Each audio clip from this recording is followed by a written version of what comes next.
Presently the Speaker of the National Assembly in Mauritius.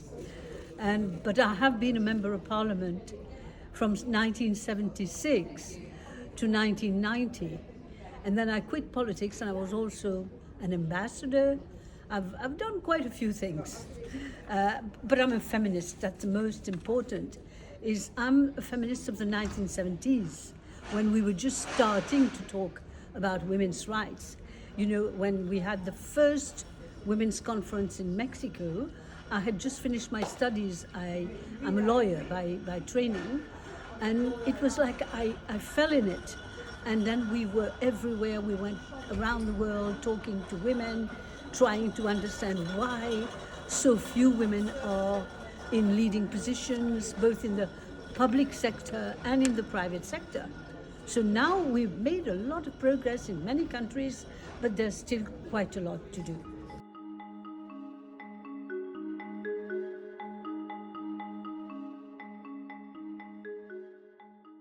I think women are normally seen as mothers.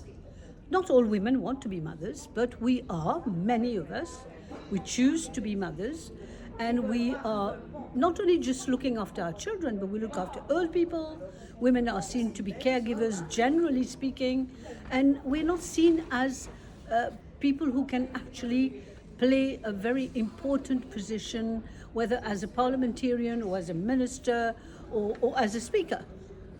You see, so it takes a lot of time to break all these, all these stereotypes about women being made for such a thing, or men being made for such and such a thing.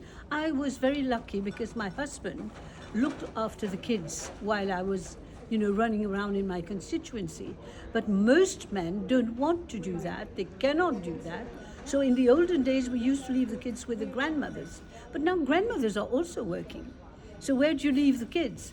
So basically, society is not organized in such a way as you will be able to, for example, go to work and in your workplace have a place where you can put the baby, which is not so difficult, but we keep talking about it and it's still not quite the norm.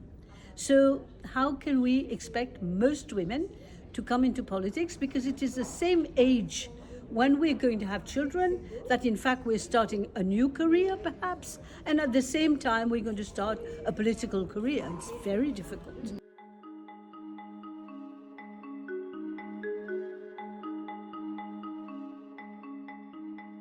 So there must be a bit like I do role model, and we tell them, we don't need to be extra special to be a member of parliament. You have to be close to the people. And who better than a woman is close to the people? So we have to tell them what are their qualities, what are maybe some of the difficulties they will face, try and reassure them and train them. But we also must train the men. Because in order to get the women in parliament, we must ask the men to give some space. And also perhaps, get them we're trying right now, I'm going to try and get them to do something for the women who have children. Because because you sit long hours, sometimes we do night sittings. So women are not quite convinced, they're not sure that that is really what they want to do.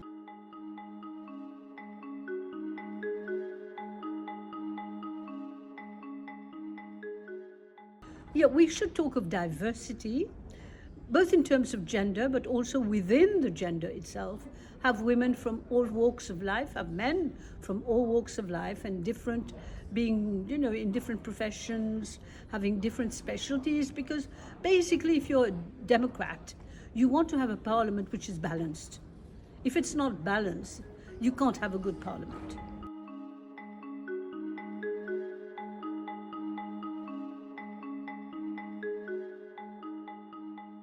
I think women should believe in themselves. We need self-confidence. Self-confidence is the really key word for a woman to get somewhere in any profession and, of course, in public life.